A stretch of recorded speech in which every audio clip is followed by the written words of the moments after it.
कहानी 1850 के कैलिफोर्निया के एक छोटे से कस्बे रॉकीज से शुरू होती है। यहाँ हम एंजल नाम की एक बेहद खूबसूरत लड़की से मिलते हैं जिसकी चाह पूरे शहर में है। लोग एक लॉटरी प्रणाली के जरिए उसके साथ एक रात बिताने का मौका पाने की कोशिश करते हैं। जिन्हें ये मौका मिल जाता है वे इसे किसी बड़े इनाम की तरह मानते हैं। पहली बार हम एंजल को असहाय और अपने हालात से दबी हुई देखते हैं। वो अपने बचपन को याद करती है जब वो अपनी माँ नाह के साथ रहती थी और दोनों बहुत खुश थे। एक दिन उसके पिता एलेक्स उससे मिलने आए, लेकिन आते ही उन्होंने एंजल को ठीक से देखा तक नहीं। उन्होंने उसे कमरे से बाहर भेज दिया और नाह से ठंडे स्वर में कहा, तुम मेरे घर में रहती हो, लेकिन मैंने तुमसे कभी शादी नहीं की और न ही कभी करूंगा। मैंने पहले ही कह दिया था कि मुझे ये बच्चा नहीं चाहिए। ये नाजायज है। एंजल बाहर से सब सुन लेती है और बुरी तरह टूट जाती है। वो रोने लगती है। नाह बाहर आकर उसे गले लगाती है और कहती है, ये तुम्हारी गलती नहीं है मेरी बच्ची। इस दुनिया में मैं तुमसे सबसे ज्यादा प्यार करती हूं। कुछ दिनों बाद नाह को एलेक्स का एक पत्र मिलता है जिसमें वो लिखता है कि उसने उनसे सारे रिश्ते तोड़ दिए हैं, घर बेच दिया है और अब कभी उनसे नहीं मिलेगा।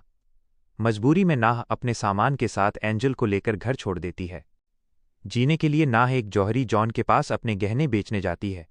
जॉन गहने देखकर कहता है कि ये नकली हैं और इनकी कोई कीमत नहीं। फिर वो घिनौनी मुस्कान के साथ कहता है, लेकिन तुम खुद बहुत कीमती हो।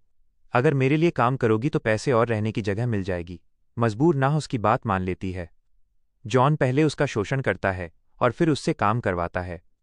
कुछ समय बाद नाह गंभीर रूप से बीमार पड़ती है और उसकी मौत हो जाती है। माँ को खोकर एंजल टूट जाती है, लेकिन इस निर्दयी दुनिया में वो बिल्कुल अकेली रह जाती है। कहानी अब वर्तमान में आती है। यहाँ हम माइकल से मिलते हैं जो एक मेहनती किसान है। वो धार्मिक, समझदार और अकेले ही अपने खेत संभालता है। वो रोज चर्च में प्रार्थना करता है और एक दिन भगवान से एक ऐसी जीवन साथी मांगता है जो उसे सच्चा प्यार दे और हमेशा साथ रहे। एक शाम माइकल शहर में अपना सामान बेचने जाता है। वहां उसकी नज़र एंजल पर पड़ती है और वो पहली नज़र में ही उस पर मोहित हो जाता है। वो अपने दोस्त से एंजल के बारे में पूछता है। दोस्त बताता है, वो शहर के एक महल में रहती है। यहाँ की सबसे खूबसूरत और सबसे महंगी लड़की है। लोग बस उसके साथ एक रात बिताने के लिए लाइन लगाते हैं। ये सुनकर माइकल को बुरा लगता है, लेकिन वो उससे मिलने का निश्चय करता है। उस रात जब एंजल का काम खत्म होता है, उसकी मालकिन डचेस का बॉडीगार्ड कमाई लेने आता है। रकम से असंतुष्ट होकर वो एंजल पर और सोना छुपाने का आरोप लगाता है। एंजल गुस्से में उस पर चिल्ला देती है। बॉडीगार्ड उसे घसीटकर बाथटब में डुबोने लगता है। तभी डचेस आकर उसे रोकती है और कहती है, अगर इसे एक खरोंच भी आई तो बाहर खड़े लोग तुम्हें जिंदा नहीं छोड़ेंगे। इसे तैयार करो, अगली शिफ्ट शुरू होने वाली है। कुछ देर बाद एंजल फिर से काम पर लौटती है। उसी दौरान माइकल उससे मिलने आता है। एंजल पूछती है, तुम्हें कैसे खुश करूं? माइकल जवाब देता है, मैं इसके लिए नहीं आया हूं। मैं बस तुमसे बात करना चाहता हूं। मैं एक किसान हूं। फिर वो उससे शादी का प्रस्ताव रख देता है। एंजल हंस पड़ती है और कहती है, यह इस हफ्ते का 5वां प्रस्ताव है।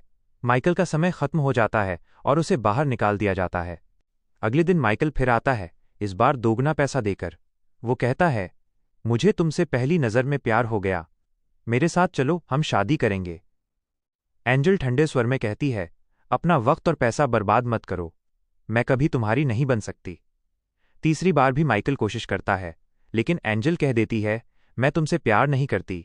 तुम बस एक साधारण किसान हो। दिल टूटे माइकल चुपचाप लौट जाता है। कहानी फिर एंजल के अतीत में जाती है। माँ की मौत के बाद जॉन उसे दूसरे शहर ले जाता है और उसे बेचने की कोशिश करता है। वहां का मालिक ड्यूक जॉन की हत्या कर देता है और एंजल को जबरदस्ती अपने धंधे में डाल देता है। समय के साथ एंजल मानने लगती है कि दुनिया के सारे मर्द एक जैसे होते हैं। एक दिन एलेक्स वहां आता है और अनजाने में अपनी ही बेटी के साथ रात बिताने वाला होता है। सच सामने आने पर वह आत्महत्या कर लेता है। एंजल किसी तरह भागती है, लेकिन फिर से धोखे का शिकार होकर रॉकीज पहुंचती है, जहां डचेस उसे अपने यहां रख लेती है और वही काम करवाती है। वर्तमान में एंजल बीमार पड़ने लगती है। वह डचेस से अपनी जमा पूंजी मांगती है, लेकिन डचेस मना कर देती है और उसे बुरी तरह पिटवाती है। उसी रात माइकल सपना देखता है कि एंजल खतरे में है।